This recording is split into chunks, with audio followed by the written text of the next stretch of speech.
Uncensored, no holds barred talk. 24 hours a day, 7 days a week. This is Global Reality Radio Network.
All right, ladies and gentlemen, welcome to another live edition of the Global Reality right here on the Global Reality Radio Network. I'm your host, Josh Reeves. Thanks for being with us here tonight for another late night Moonbat edition of the broadcast. It is Tuesday, December the 6th, now into Wednesday, December the 7th, 2011, and we are live here with you tonight on the broadcast, and glad you could join us. We are going to be getting into all the news we have to get into today. As I start reading, I was reading last night from the Kabbalion on the show, and I was just realizing I think I've read some of this before on the show in the past. But again, hey, it's neither here nor there. Maybe stuff I've already read, but it's good to go back over it. And I do enjoy reading all this kind of stuff. And it was another one of those suggestions from the readers. And we had so many good suggestions on these different things. So I like to. I'm having fun continuing on these series of these, and I'm going to try to get around to as many of the requests as I can. I think I had a request for the Book of Enoch as well. That'll be fucking epic, won't it? Jeez.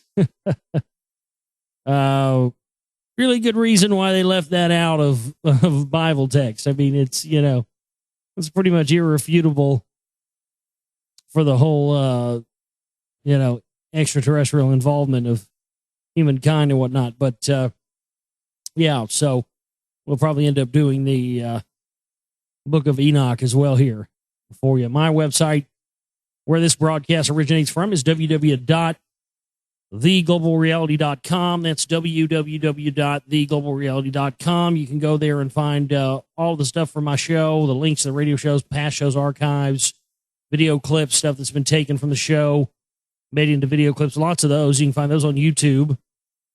People always get emails asking about old shows, archive shows, Oracle shows.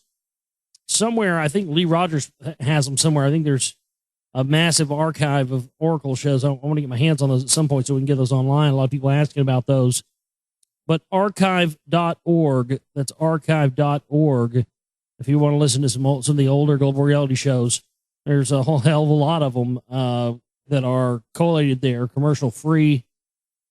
And you can go there and find those as well. Also, don't forget, at my website now on sale, and these will be shipping out over the next 2 to 3 weeks. Now on sale, my newest film, The Secret Volume 2. You can get that and order that now, and you'll be one of the first people that get it after the pre-orders go out. And we're going to be offering that on DVD and Blu-ray. And I really hope you'll get it. If you do have the ability to watch it in Blu-ray, I hope that you will, because it really does look fantastic. It really is the most superior way to see the film. It's the way I intended it to be seen. So it's like when you're watching that, I mean, the DVD will be good too, but it just has this pop and this look to it and stuff like that. But I think once we eventually have it up online, it'll look pretty close to that as well. But I am super excited for you all to see the film, and I'm super excited for the people who have seen it so far on our pay-per-view viewings. Thanks to those people who have watched it. And a lot of people have said they've been on research tirade since watching it, and they've been, going in all these rabbit holes. And I'm glad that they're doing that, because that's the whole intent and purpose of the film, is to at least, maybe help you out, or help anybody out there out in broadening their horizons and looking deeper into the deeper elements of things. I think the biggest lesson learned from my two films on this subject is that if you thought you couldn't take anything at face value already concerning mainstream society and everything else, folks, you got to learn not to take anything at face value whatsoever. I mean, it is all a charade. It's all a facade. It's all an illusion with these people, and so they get very good at the illusion, and so they're agents of the illusion, become very good at what they do, very convincing. Because again, a good amount of rat poison, 90-something% of it is grain, harmless. It's that other small percentage that kills you, and that's a nice allegory for Jones. Another nice allegory for Jones is in the film itself, from an old news clip from the 1980s. If you plant a Jesuit, you will harvest a radical.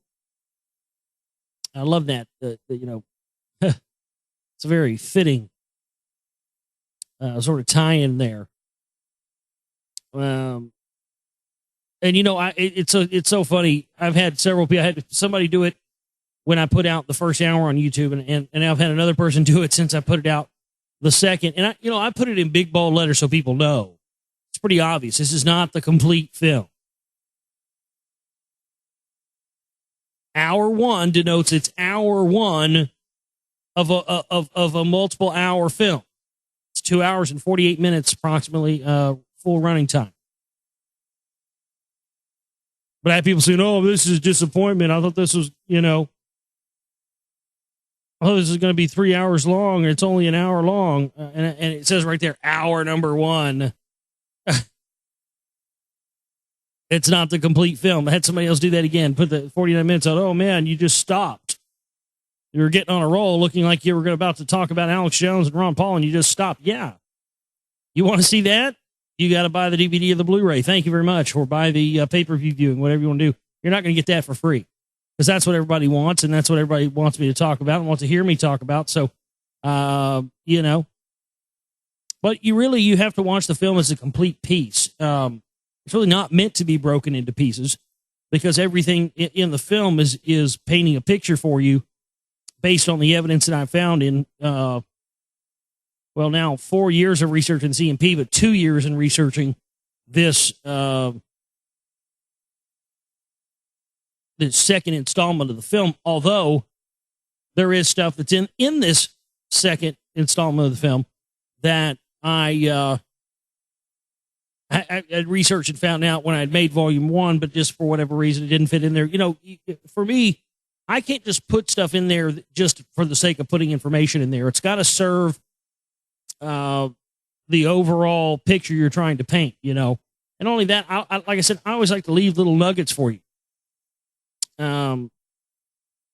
So, yes, there are things that I didn't put in the film that I could have put in there, but in my mind, it was overkill. Not only that, I like to leave some stuff for you for that aha moment, because for me, that's always the things that keeps driving me. Is those little sparks, those little aha moments of making a connection and finding new pieces of information and seeing how they connect together. And going, oh my God, and it just clicks with you again. And if you're not finding yourself having that happen to you very often, then I would suggest that you probably need to continue to do your own research and do your own digging, because those moments really only happen. I think people want those moments to happen to them by proxy, by listening to radio shows like mine and watching videos like mine and other people's stuff like that out there.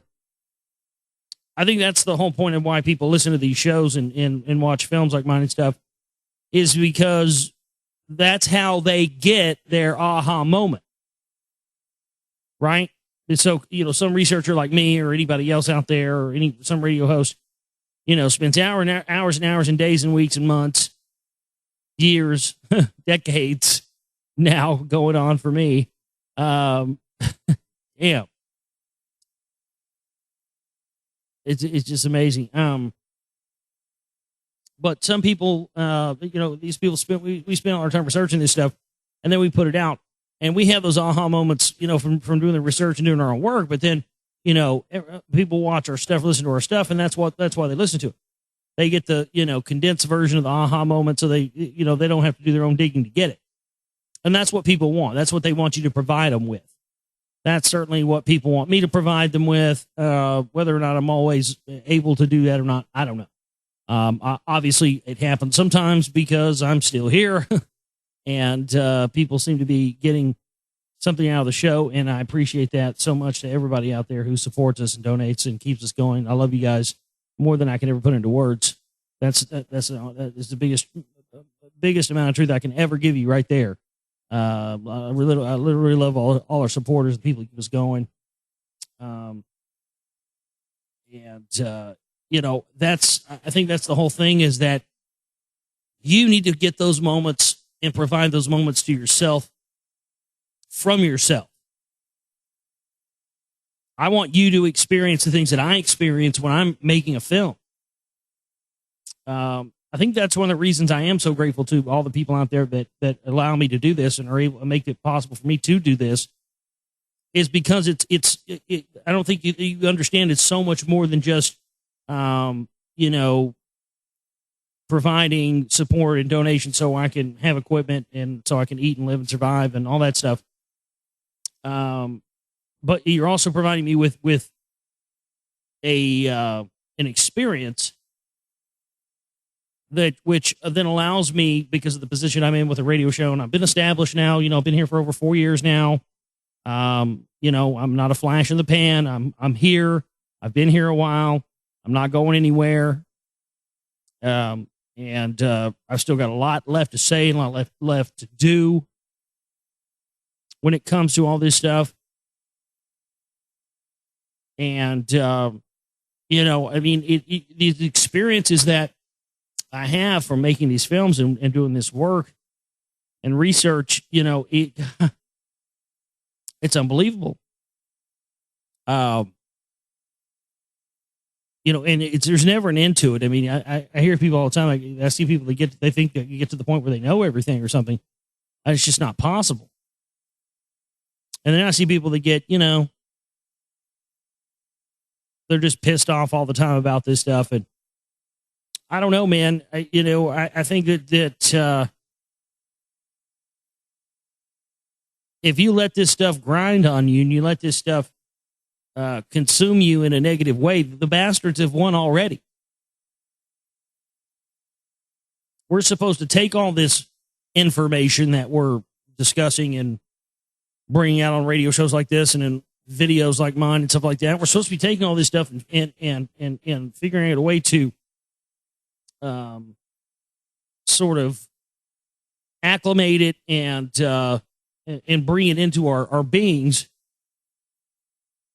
and to try and attempt to do something positive with it. That's the whole thing, is that our gauge of what is success and our gauge of what is effective is based on a very flawed scale, because we think of whether or not something is effective or whether or not something is successful based strictly on its commercial or monetary success.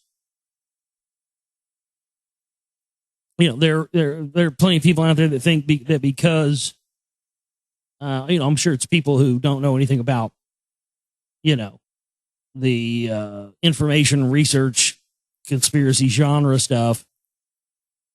But I'm sure there are people out there, probably people, family members and stuff that I have that don't know a goddamn thing about any of this stuff, and could care less, really. I got a lot of family members. I got some family members who do care, but I got some other family members, I ain't give a fuck less.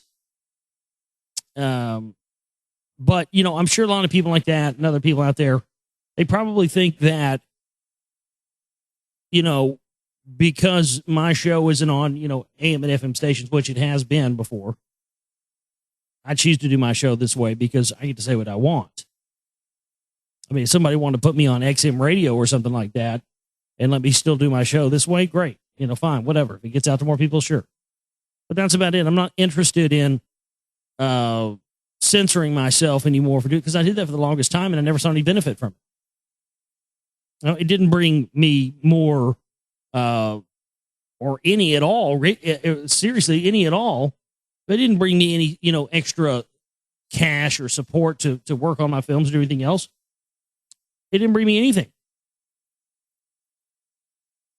Except a bunch of heartache for being mad at myself for not being who I really am. Doing it for the cause or whatever, And it's just, I know a lot of people that still do that to this day. And it's just sad to see it. But, a lot of people gauge success and effectiveness based on whether or not, like if, okay, I'm not on major radio stations or television or something like that, so that must mean I'm not successful at this. And I don't think that's true at all. But see, people have this messed up, skewed view of what being effective and what being successful is, that they judge things based. It's just a flawed model. And that's the whole thing is that, especially when you're doing something like this with what I do, you have to learn very quickly to divorce yourself from the outcome. I'm going to be honest with you. Before I was on radio, when I made my first film, 9/11 New World Rising, subsequent radio interviews and stuff like that I did is what led to me, doing my own radio show. But I was, a lot of people were pumping me up, in the 9/11 group and stuff that we were in that time and saying a lot of stuff. And so they were kind of inflating my ego and whatnot. But I really thought I was going to make tons of money on that film. I thought I was going to make thousands of dollars. And I really didn't make jack diddly fucking squat. And I had a bookstore down in Austin that was supposed to have this big premiere and promote it on radio shows. And this, 5 or 6 people ended up showing up, didn't sell any DVDs. So we didn't get to have a vacation or do any of that kind of stuff. It really sucked. And that was a wake up call for me. And I realized that, I thought, I guess, going into it, because I'd put, a lot of money into the film, and we'd had this big event. And we had William Rodriguez and all this stuff. We had Lakewood Theater. And I thought I was going to make back at least what I put into it, and didn't make back close to that. And within like a month of that, I started my radio show, and I had Peter Del Scott on. And all of a sudden, here fell this information in my lap about the CMP, which sent me on this crazy research tirade, and realizing that, oh my God, it's looking like we bought into another fucking phony paradigm here with the truth movement, patriot movement thing. And indeed, that ended up being the case. But that event of me finding out about the CMP from Peter Del Scott and going on that was the event right there that single-handedly just 100% crushed and defeated forever and ever any and all idea of doing this and making movies and information and stuff for the intent and goal of making money. I don't even think about it with this. Obviously, I try to do some things that will maximize that, how much, we'll bring back in from putting into it. But like I talked about before, my only concern is being able to fund the next thing that I'm going to do. The past 2 films I've made, they have not made enough money for me to be able to fund the next film. That's a problem. So that's why I've been, this time, that's why I really spent so much time on this film. It really, really tried to, do it as best as I could, so that for that explicit reason. Because I think this film is it's worth buying. I really think it is. I think that oftentimes people are afraid to tell you that their stuff is not worth buying. I think all my films are worth buying, but I also think that it's, sometimes they're not. But I do think this film is worth buying strictly because this is some of this territory. There are very few people out there who are willing and brave enough to tread into this territory. And look, I never wanted any of this to be true. I mean, if I had it to do over again, there's a part of you that wishes you could go back, that you could go back and stick your head back in the sand again and go back to, being a mindless patriotard, New World Order, anti-New World Order, Alex Jones crony, and out there passing out DVDs every weekend. There's a part of you that you see this, but then you think that you're like, no, that's not, I want the truth. That's why I'm in this, That's the only reason I do this. This is for me more than it is for anybody else. I want to know the truth. And not what they tell me is the truth, the real truth. That's the whole point of why I do this. But you have to be willing to accept the fact that a lot of things that you're going to find out are not going to be comfortable to you. They're not going to be stuff that you're going to like to have to believe is real or true. And it's going to challenge everything. And that's the biggest thing. Because when you start looking at the CMP stuff and you start finding out, oh my God, I mean, it just twists your noodle, dude. You thought you got angry and pissed off before when you found out, mainstream consensus reality was a lie. Oh my goodness gracious. When you have to unplug somebody from the Matrix again, it's way, way more violent and traumatizing the second time around. Really, from what I've seen, when people have to realize, that Ron Paul and Alex Jones and all this stuff is another layer of the onion. Wow, man. I mean, it's like seeing somebody coming down off dope. It really is. It's like somebody coming down off of a bad physical addiction to a drug. Because that is how powerful Alex Jones's mind control tactics that he's using and his psychological operation tactics he's using, because he's funded from the top down using psychological warfare operations. I mean, folks, this guy's running stuff right out of Michael Aquino's playbook. You need to go read the Mind War documents. Michael Aquino, Mind War. Type that into search and go read those documents, folks. Look at the Mind War logo on this paper. It looks remarkably similar to some Alex Jones Infowars logos from his websites. I mean, it's 101 playbook for what this guy does. It's psychological operations.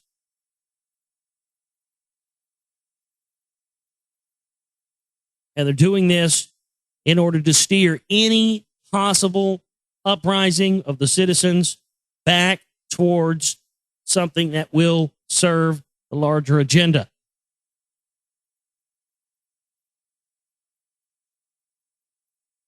And, there are a lot of people out there who are sitting back, not talking about this type of information when they know damn well that what I'm saying is true. And there are a lot of people out there who want this to come to fruition, who want this to happen. That scenario that they describe in the Turner Diaries, that's what these guys want.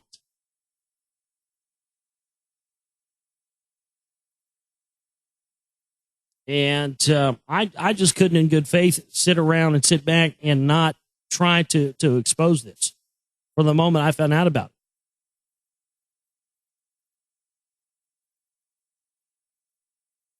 And again, I think that we really need more people researching. Imagine how much farther we could come along if we had more people out there researching and more people out there talking about this stuff and bringing it to the attention of people like myself and others.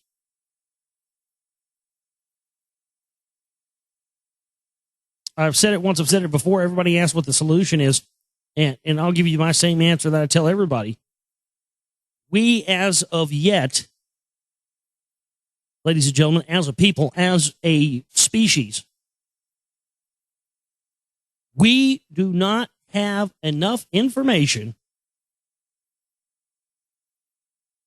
of the entire spectrum of information that the powers that be are aware of. We as citizens do not have access to the information necessary to make a proper decision on what the action is for a solution to the world power structure and its evil mechanisms that have its tentacles wrapped around everything in our lives from cradle to grave.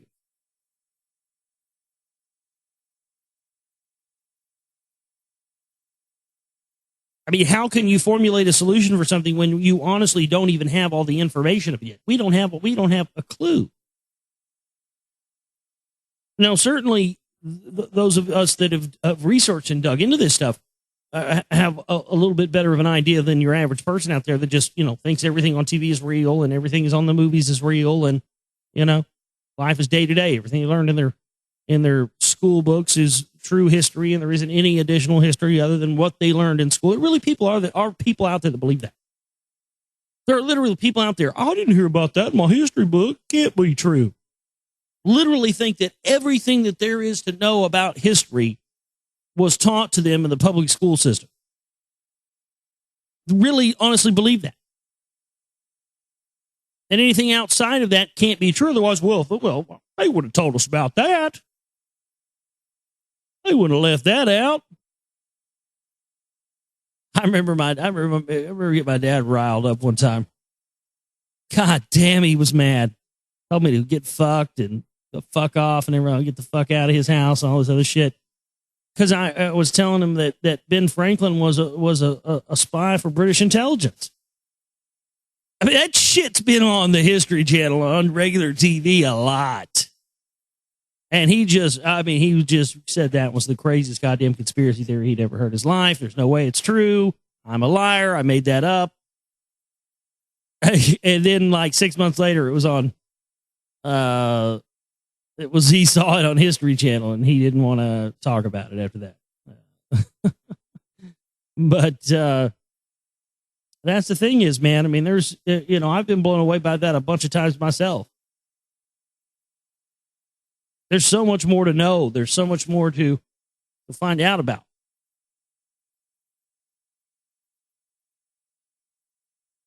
And there will be solutions that will present themselves to us when the time is right.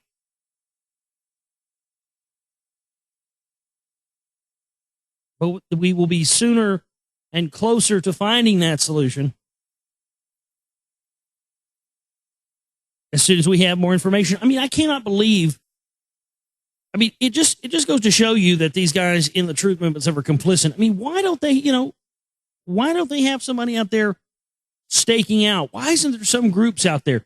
We found out this year, a few months ago, that there was going to be a Council for National Policy meeting in San Francisco. And I couldn't get the money together to rent a car and go out there and go and cover it and try to find out, sit in the parking lot with my camera and try to, at least just film who's going in and out of the place. That's it. That's all I would want to do. What's so hard about that? But, it was like, I know we have listeners in California too. I thought it was amazing, and not just people, listeners of our show, but I thought it was amazing that considering that information was readily available, publicly made available, and nobody out there, nobody in the whole wide world could go do a little bit of covering for just a day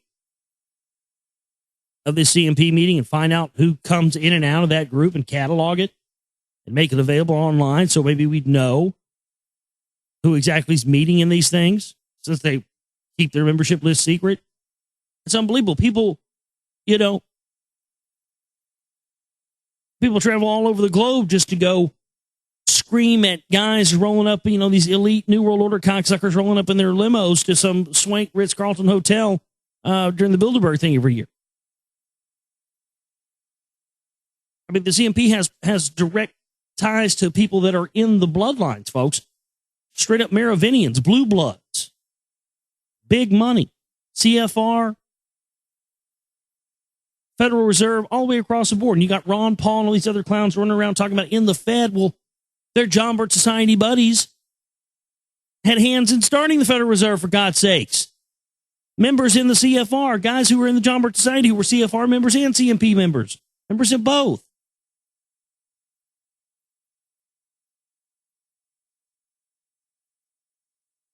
But I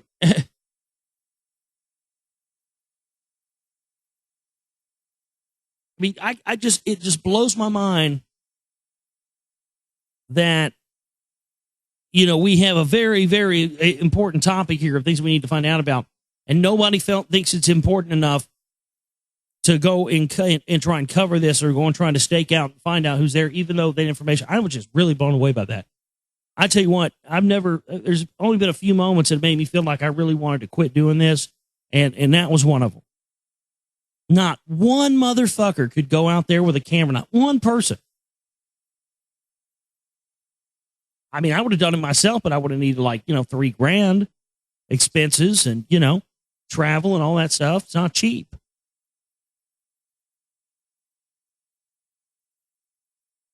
It just, I don't know, man. We need more action.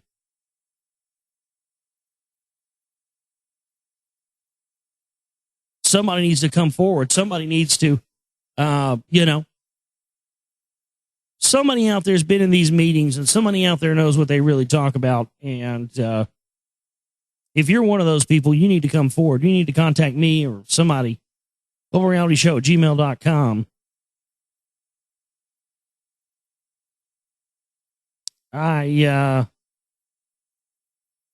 That's really what I hope to achieve, is to show people that, hey, look, you've been getting caught up in all this Occupy shit, and caught up in all this teabagger shit, caught up in all this Federal Reserve shit.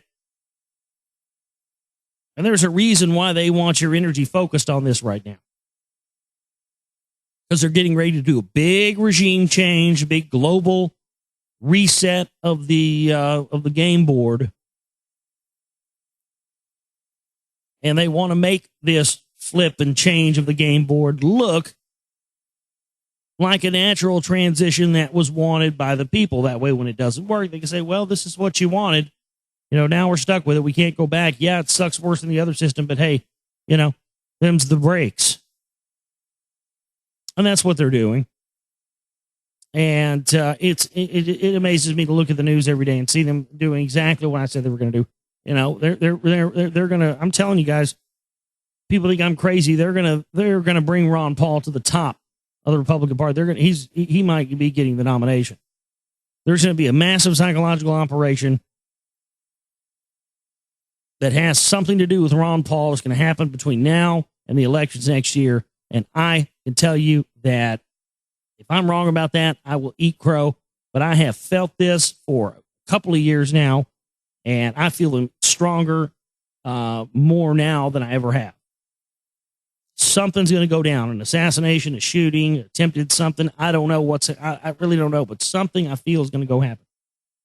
And it's going to be used to get people to want to rise up and have an armed conflict. And Jonesy's going to do everything he can to try and make that happen.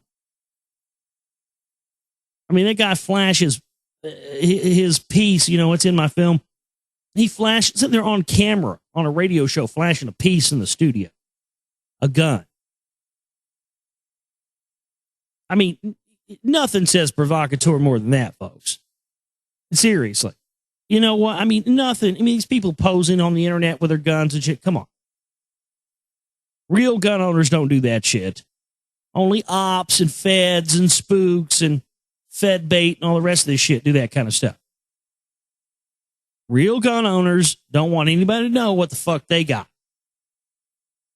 Real gun owners like to keep that shit on the DL and by the time you find out just what kind of heat they're packing, it's going to be too late. Because the gun ain't going to come out unless it's going to come out to be used. And that's just all there is to it. You don't go, come on, flashing on, especially, somebody who's on, who's a Fox News employee. And Jones is a Fox News employee, folks. I mean, I hate to break that to you fanboys out there, but it's a fact. His Sunday show is on KLBJ. He does that once a week to draw in listeners from that over to his show that still appears to be, independent on GCN. Yeah, right. Oh, man, I could rant all night on that horse shit, I tell you what. I'm going to be doing, I think once the film is out and once we get DVDs out to people, I think one night I'm going to be going through the script of the film and maybe running through that because I want to do something. I wish Justin TV would still work the way it used to do. Because I'd like to do something where, like commentary on the film or something. Maybe I'll read through the script one night and talk about everything. Because there's little things I can interject, that I think are interesting, little tidbits that sometimes you can't really necessarily make it in the film, so to speak. So let's see what kind of news we have here tonight. GlobalRealityShow@gmail.com is my email address. That's GlobalRealityShow@gmail.com. If you want to send an email over to me at any time during the show or any time not during the show, and I will do my best to read that for you next time. Don't have any emails to get into here tonight on the broadcast, but we do have some news. So without further ado, I'd like to jump into the news here tonight. This one, I've been salivating to cover this. This is unbelievable. Just an unbelievable admission. And, to all the people who say this stuff isn't real and that they don't use this on regular people, they're using this stuff everywhere. Taiwan spy agency denies magnetic attack. Taiwan's intelligence agency on Tuesday flatly rejected allegations that it had launched electromagnetic wave attacks against the running mate of an opposition presidential candidate. The National Security Bureau has not owned the alleged technologies, nor have we used equipment to harass the alleged targeted person, the Bureau said in a statement. Lin Rui-Xiong, the running mate of the independent candidate James Soong, surprised the public last week when he claimed to have been subjected to electromagnetic wave attacks by the Bureau on September 20th outside his home and over the following 3 days. If I hadn't quickly moved out of my home, I would have lost my mind, he told reporters. Lin is an epidemiologist and was chosen by Soong as his running mate in a move seen as aimed at securing support from Taiwan's rich and influential medical circles. Soong is considered unlikely to win the January 14th polls, but observers said he could threaten the incumbent Ma Ying-jeou, who is locked in a tight race against Tsai Ing-wen of the main opposition Democratic Progressive Party.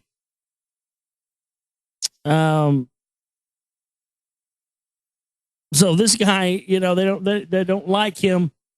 He must be a challenge to the powers that be, the status quo. So they're hitting him with electromagnetic psychic attacks or electromagnetic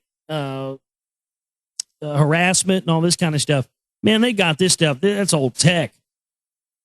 They've got it all over the place. I mean, that stuff's basically, falling on the ground like leaves. It's so cheap. I mean, this technology and active denial stuff and all this surveillance grid stuff, Homeland Security, it's gotten dirt cheap. How dirt cheap has it gotten? Well, let's find out here. Listen to this. The Pentagon is offering free military hardware to every police department in the U.S. Wasn't that special? So before they were doing this stuff like they did here in Dallas when they had the Super Bowl here, City of Arlington got, $50 million in grants from the Department of Homeland Security to bring in all this new surveillance grid stuff, all this, tracking and surveillance equipment and these unmanned helicopter drones. And then, of course, just as I had predicted, I said, this stuff's not going to leave after the Super Bowl goes away. It's going to stay here. But the real question here is if the Pentagon is now giving free military hardware to every police department in the U.S., who's paying for that, number one? Well, you know the answer to that. You and I are paying for that. The taxpayers are paying for that. So the Department of Homeland Security is now, and the Pentagon is now going to police departments and saying, hey, look, you want to be militarized? So they are militarizing the police force under the guise of doing it for free. Oh, yeah, well, hey, you guys want some brand spanking new military equipment so you can crack heads like we're doing in Iraq, do it on the city streets of ma and pa small town America? Yeah, all right. The U.S. military has some of the most advanced killing equipment in the world that allows it to invade almost wherever it likes at will. We produce so much military equipment that inventories of military robots, M16 assault rifles, helicopters, armored vehicles, and grenade launchers eventually start to pile up, and it turns out a lot of these weapons are going straight to American police forces to be used against U.S. citizens. Benjamin Carlson at the Daily reports on a little-known endeavor called the 1033 program that gave more than $500 million of military gear to U.S. police forces in 2011 alone. 1033 was passed by Congress in 1997 to help law enforcement fight terrorism and drugs. But despite a 40-year low in violent crime, police are snapping up hardware like never before. While this year's staggering take topped the charts, next year's orders are up 400% over the same period. This upswing coincides with an increasingly military-like style of law enforcement, most recently seen in the Occupy Wall Street crackdowns. Tim Lynch, director of the Cato Institute and Project on Criminal Justice, told the Daily the trend towards militarization was well underway before 9/11. But it's the federal policy of making surplus military equipment available almost for free that has poured fuel on this fire. Yeah, because, who's going to turn away free shit? But again, you know as well as I do, ain't nothing free. Somebody's paying for it, and who's paying for it? The taxpayers. Their whole game is to get us to pay for our own enslavement. These motherfuckers shoot people in the head and then send, a bill to the family for the bullet. Now, that's a microcosmic analogy for the bigger picture, but that's really what they do. You're going to pay for your own enslavement. You're going to pay for your own death and everything else. We're going to kill you, then make you pay for your own death. How about that?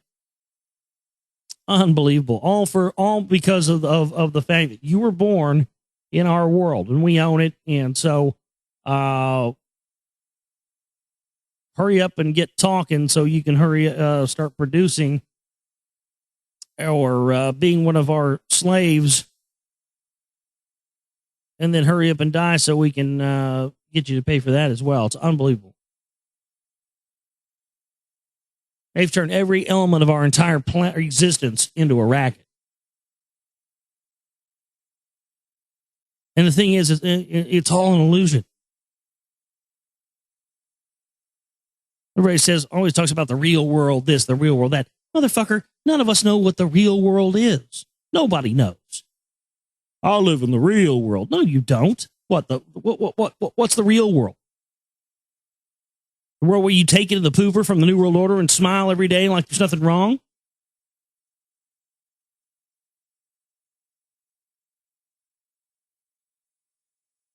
None of us know what the real world is because we never existed in a world that wasn't about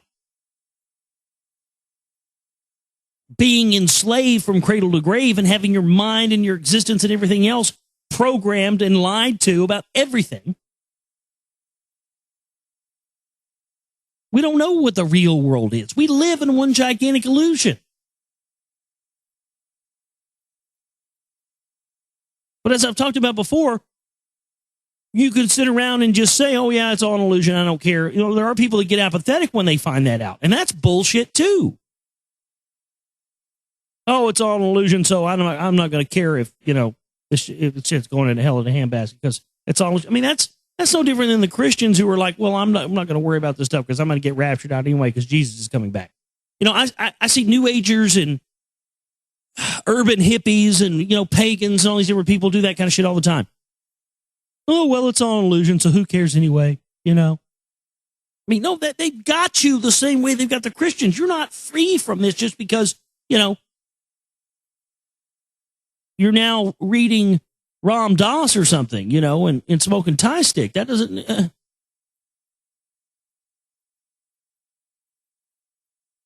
You still have a responsibility when you find out that all this is an illusion to try and change the illusion so that this doesn't stay this way forever, permanently for the coming generations.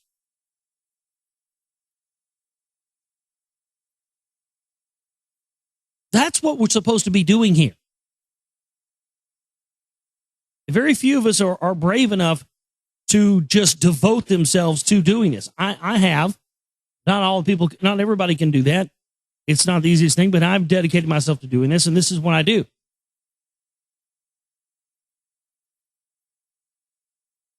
But that's what it's going to take. Otherwise, we're just going to stay complacent and attached to the status quo material world. We're never going to want to change it.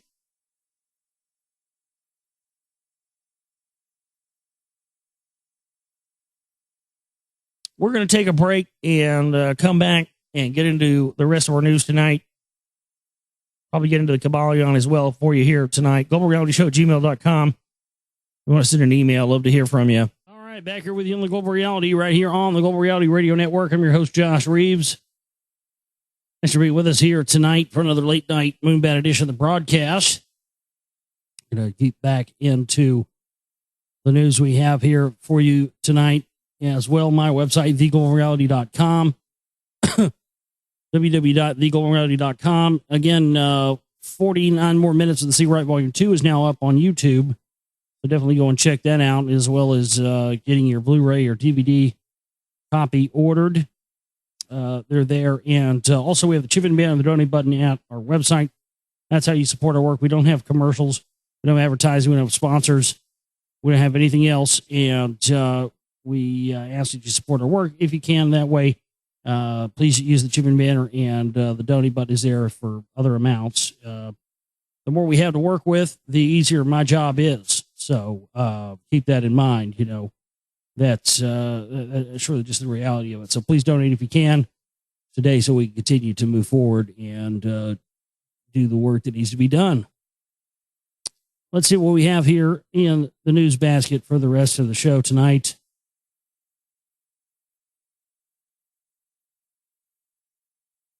The United States is fighting terrorism one snow cone at a time. Montcalm County recently received a $900 Arctic Blast snow cone machine.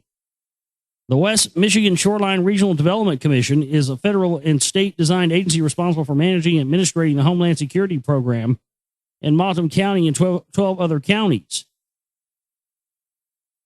The WMSRDC recently purchased and transferred Homeland Security equipment to these counties, including 13 snow cone machines at a cost of $13,700. Wow. So $11,700 of your taxpayers' dollars went to fund 13. Interesting, it would be 13 snow cone machines.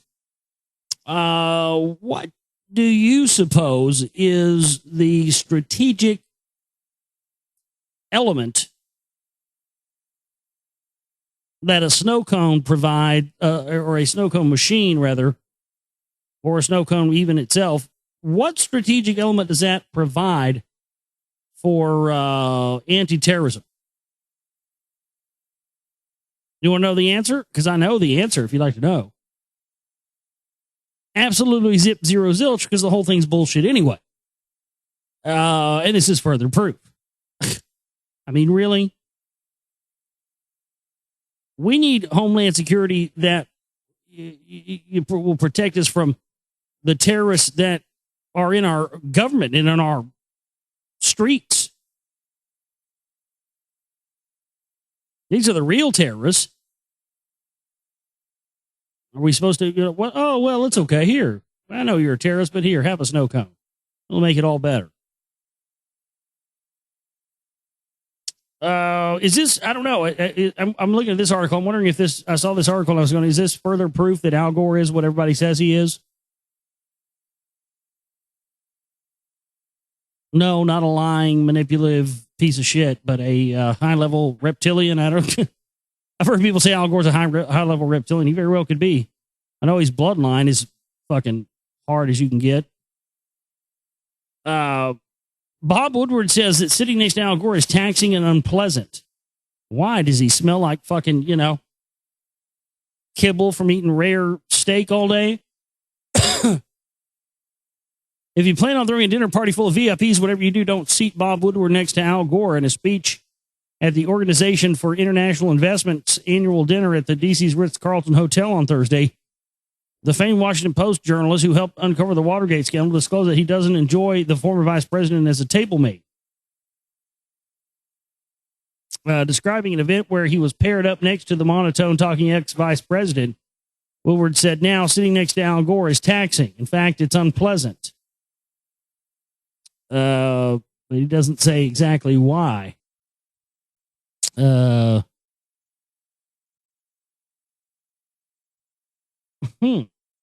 it's because he fucking, maybe his eyes roll in the back of his head, like he's fucking a vampire or some shit. I don't know. I just thought that was an amusing article.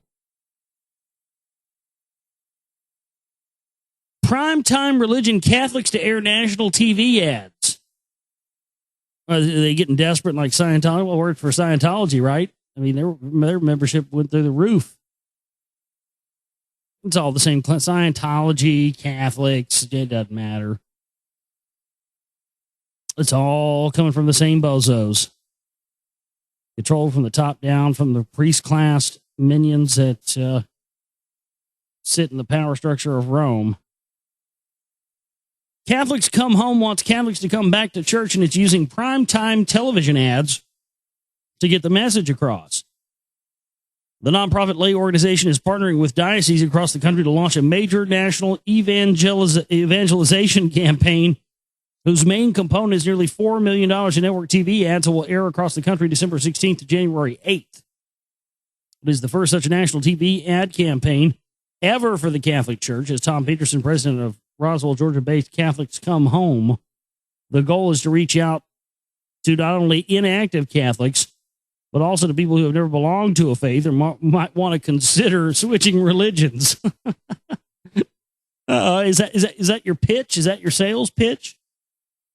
I mean, because that sounds kind of weak. Are you a former Catholic or an inactive Catholic? Would you like to be active again? Come to the Catholic Church. We guarantee that we are at least 98% butt toucher free nowadays. We've expunged all the butt touchers. Have you never belonged to a faith? Are you an atheist? Are you considering a religion? Are you religion bi-curious? I mean, are you thinking about, taking on a religion for the first time? Let us suggest Catholicism. If you're a beginner, if you've never experienced religion before, Catholicism's a great place to start. We find out that, once people join Catholicism, generally they are pretty scared shitless to ever want to become anything other than a Catholic because, we instill some pretty hardcore fear of wrath of God type stuff in them, I mean, it pretty much dissuades them from wanting to have anything to do with any other religions, on threat of hellfire and damnation. That just gets them every time. And if you're considered switching religions, I mean, hey, if you're tired of the Buddha, if he's not doing it for you anymore, if that whole, I can only show you the path, I can't walk down it for you thing is getting a little old for you, hey, guess what we got? Catholicism for you. Guess what? We will be happy to not only show you the path, but we'll walk down the motherfucker for you. You don't have to do anything. Make sure you put that check or that cash in that collection plate when it comes around. Make sure you come to Mass and you do what we tell you to do and you believe in the book, and hey, you're going to be all right. You don't have to worry about it. You can switch religions. We'll walk down the path. Hey, shit. Yeah. Just believe in us, right? I mean, this is really desperate. But it's amusing to me to watch these guys run these. It's just amazing. It's such a fucking phony chess game that they run. I mean, they literally they rob Peter to pay Paul, and then but turns out Paul is also them. It's like they run all these operations that are funded from the top down to destroy religion, while simultaneously also spending money on operations to try and revitalize religion. That's how you know that one of the major things that we're going to see take place, I believe, in our time, I believe probably sooner rather than later, is we are going to see this massive catalyzing event around the globe that is going to divide people even further than they already are between religion and science. And we see this operation. It's been an ongoing thing. They put it in movies, Angels and Demons, and Knowing, all these different movies. They've referenced it, but that's really where they're going. And that's why I think Scientology fits the bill for the wonderful religious aspect. It really ties in theological stuff with science, with extraterrestrials. I think that's what a lot of this allowing the Anunnaki and extraterrestrial stuff to be on primetime major TV now, and History Channel, Ancient Aliens. But a lot of people have contested the validity of these supposed letters that Albert Pike had written to Giuseppe Mazzini that supposedly were located in a naval museum in England about, pitting atheists and Christians against each other and the World War. Well, a lot of people have questioned the validity of that, but knowing what I know about Pike and his, the fact that he was taking orders directly from Rome, it's a fact. The entire South was controlled by the Jesuit order, always, and pretty much still is. But it is no doubt that Pike would have had that knowledge based on his associations with people that were in the Jesuit order. In fact, Pike had fled to Canada. He had fled to Canada after the Civil War because Lincoln had tried to have him tried for war crimes. So he fled to Canada, and when he fled to Canada, Albert Pike actually stayed with a Jesuit priest who I think later also had something to do with harboring some of the other assassins that were involved in the assassination of Lincoln. But, people have questioned the validity of that, but it's getting harder to deny the validity of those letters and that statements by Pike, because it does appear that that's what they're going to do. They're going to really polarize people. Major discoveries are going to take place. They're going to allow information they've known about, archaeological stuff, religious texts. They're going to allow stuff that they've known about for years, they've kept in secret. They're going to allow this stuff to come out in a controlled release to make it appear that this, these are new revelations that we're all just now finding out about. When meanwhile, people at the very top have known about these things for centuries. And that's when we're going to see really a really polarizing thing that will either, lead us towards a world where we realize that we don't need an elite and we don't need people ruling over us, or it's going to lead us into a world where we're more enslaved than we are now, and we'll never see a way out of it.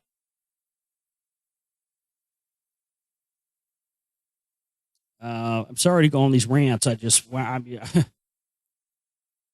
When you're as plugged into this stuff as I am all the time, folks, it's hard not to, tell you what I'm thinking about when I'm looking at this stuff. It's just mind blowing.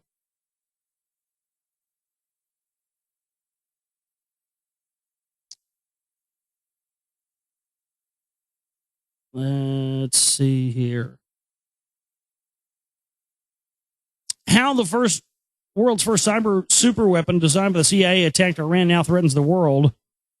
The CIA could have been behind a computer virus dubbed the world's first cyber super weapon that attacked an Iranian nuclear plant. The launch of Stuxnet in 2010 marked the transformation of viruses into weapons of war. people believe also have said that that's what happened to Japan, but they're keeping that a secret because Japan had been providing some nuclear material to Iran, so that they launched Stuxnet on Japan too. Supposedly that's the word around the campfire that nobody really wants to talk about. Experts believe it was so sophisticated that it could have only been invented by designers with the backing of a nation state with a spy arm of the U.S. government being the main suspect. Well, it could have been Mossad too, but generally with these type of operations, you got Mossad and CIA and Interpol and MI6 and a lot of these agencies working together on this stuff. It was purpose-built to attack Iran's Bushehr nuclear plant, overriding and controlling circuits inside the plant to cause physical damage. Now, see, this whole thing's bullshit because everybody who knows anything about computer systems knows, and they're saying, oh, this threatens the world. Now, any power plants and any stuff like this around the world could be attacked by this Stuxnet. Well, the whole thing's horseshit, folks. I can't believe this is an operation I can't believe they're going to run in broad daylight. This is so transparent and such bullshit. I can't believe they think they're going to get away with this in broad daylight. Folks, it is a fact. And all of you out there that are computer people will back me up on this. Anytime you hear about a government computer system getting hacked or, some virus coming over the internet, folks, it's a lie. These government systems and these DOD systems, these are not, these computer systems that run nuclear power plants, they're not just on the net. They don't just have a website you can go to and, oh, yeah, that's controlled right into the main reactor right there. Don't push that button. I mean, folks, are you really that gullible? Are people really that dumbed down and retarded now throughout the entire world that we just all believe that nuclear power plants and government computers and all this stuff are just on the regular old plain Jane internet like the rest of us? Folks, they had internal nets a long time ago. That was the formation of what we know as the internet. Started out as the ARPANET, the DARPANET, and all of these facilities from nuclear weapons facilities and missile silos to NORAD to Cheyenne Mountain, all these different places. They have internal systems. In the case of Cheyenne Mountain, the entire mountain is a Faraday cage. So if an EMP goes off, it can't be affected. The governments have internal computer systems that don't go on outside lines, ladies and gentlemen. But they think you're so stupid that you don't know that. And then you hear, oh, yeah, well, Pentagon systems got attacked by China. You can't get into those systems if those systems are not on the regular old plain old Jane old internet. I mean, just the fact that they still think people believe this, I can't believe people actually think that you can just hack a nuclear power plant from the internet. That you can actually get a hold of the systems and the core from the internet, as if these giant nuclear reactors are just all the controls from them are just freely available on the internet. You can just go and hack into it and control anything you want. Yeah, right.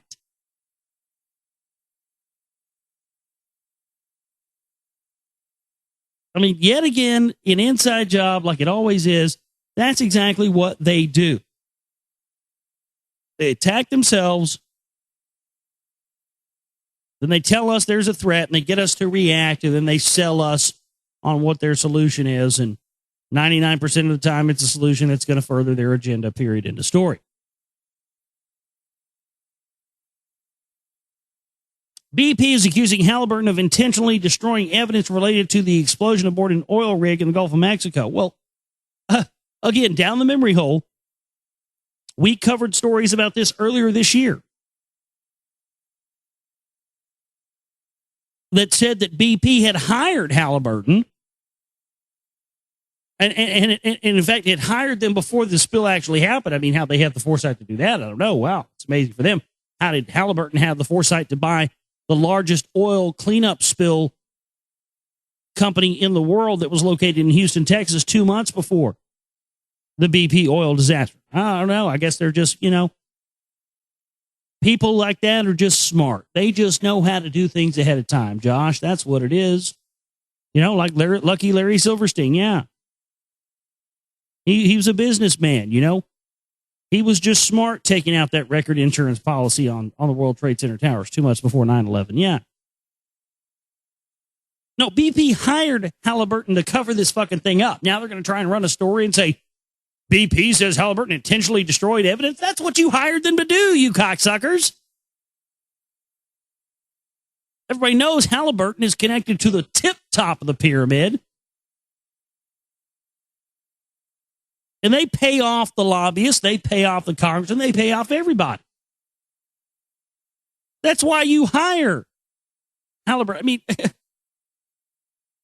Halliburton got the contract to clean up the oil spill in a no-bid contract from BP. Oh, well, we don't know why. We can't believe Halliburton's destroying the evidence from the Gulf oil spill. Yeah, well, you're your client. We're so mad that they're destroying evidence that would be harmful to our company. God damn it. We're so mad that they're saving us from billions of dollars in lawsuits and environmental protection fines, all the rest of this stuff from destroying evidence. God damn it, we're so mad about that. We can't believe Halliburton's destroying evidence that's going to save our ass. Oh, my God, we're mad. Give me a break. I mean, this shit is just pandering. I mean, really? Are people really getting that retarded? This stuff just goes over people's heads. I mean, when I first saw that movie Idiocracy, it took me to about the second time I watched it to think it was funny because I just felt like I was already there. You want some water? You mean like from the toilet? That's gay. Why do you talk like a fag? What do you mean? Why do I talk like a fag? I talk like a regular person. I've literally been places like that, like hillbilly, podunk places before. And you walk in, you're like, hey, how's it going? Yeah, can I just have some water? Why you talk like that? Why do I talk like what? You talk like you're from the city. Are you fag from the city? No. Why? Because I have two teeth and you can actually understand what I'm saying? Christ. I mean, I feel like I was already living in that world. It wasn't funny to me at first. Anyway, that's it for the news. Suck Satan's cock, you fucking news. We're done with it, bitch. Yeah, thank you, Satan. I appreciate that. Oh, he's always got to throw in his 2 cents. Let's see. Yeah. I got to find what did I do with, where did it go? There it is. All right. Let's see where we are picking up tonight. Chapter 3 of the Kabbalion. Mental transmutation. As we have stated, the Hermeticists were the original alchemists, astrologers, and psychologists. Hermes, having been the founder of these schools of thought, from astrology has grown modern astronomy. From alchemy has grown modern chemistry. From the mystic psychology has grown the modern psychology of the schools, but it must not be supposed that the ancients were ignorant of that which the modern schools suppose to be their exclusive and special property. The records engraved on the stones of ancient Egypt show conclusively that the ancients had a full comprehensive knowledge of astronomy. The very building of the pyramid showing the connection between their design and the study of astronomical science. Nor were they ignorant of chemistry. For the fragments of the ancient writings show that they were acquainted with the chemical properties of things. In fact, the ancient theories regarding physics are being slowly verified by the latest discoveries of modern science, notably those relating to the constitution of matter. Nor must it be supposed that they were ignorant of all the so-called modern discoveries in psychology.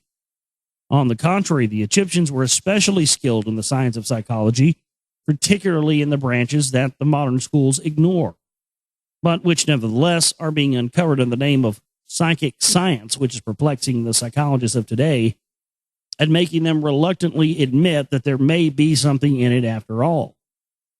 The truth is that beneath the material chemistry, astronomy, and psychology, that is, the psychology in its phase of the brain action, the ancients possessed a knowledge of transcendental astronomy called astrology, of transcendental chemistry called alchemy, of transcendental psychology called mystic psychology. They possess the inner knowledge as well as the outer knowledge, the latter alone being possessed by modern scientists. Among the many secret branches of knowledge possessed by the Hermeticists was that transmutation, which known as mental forms the subject matter of this lesson. Transmutation is a term usually employed to designate the ancient art of transmutation of metals, particularly of the base metals into gold. The word transmute means to change from one nature, form, or substance into another. And accordingly, mental transmutation means the art of changing and transforming mental states, forms, and conditions into others. So you may see that mental transmutation is the art of mental chemistry. If you like the term, a form of practical mystic psychology. But this means far more than appears on the surface. Transmutation, alchemy, or chemistry on the mental plane is important enough in its effects to be sure, and if the art stopped, there would still be one of the most important branches of study known to man, but this is only the beginning. Let us see why. The first of the 7 Hermetic principles is the principle of mentalism, the axiom of which is the all is mind, the universe is mental, which means that the underlying reality of the universe is mind, and the universe itself is mental, that is, existing in the mind of the all. We shall consider this principle in succeeding lessons, but let us see the effect of the principle if it be assumed to be true. If the universal is mental, I think it's supposed to be universe. If the universe is mental in its nature, then mental transmutation must be the art of changing the conditions of the universe along the lines of matter, force, and mind. So you see, therefore, that mental transmutation is really like the magic of which the ancient writers had so much to say in their mystical works and about which they gave so few practical instructions. If all be mental, then the art which enables one to transmute mental conditions must render the master the controller of material conditions as well as those ordinarily called mental. As a matter of fact, none but advanced mental alchemists have been able to attain the degree of power necessary to control the grosser physical conditions, such as the control of the elements of nature, the production or cessation of tempests, the production and cessation of earthquakes, and other great physical phenomena. But that such men have existed and do exist today is a matter of earnest belief to all advanced occultists of all schools. That the masters exist and have these powers, the best teachers assure their students, having had experiences which justify them in such belief and statements. These masters do not make public exhibitions of their powers, but seek seclusion from the crowds of men in order to better work.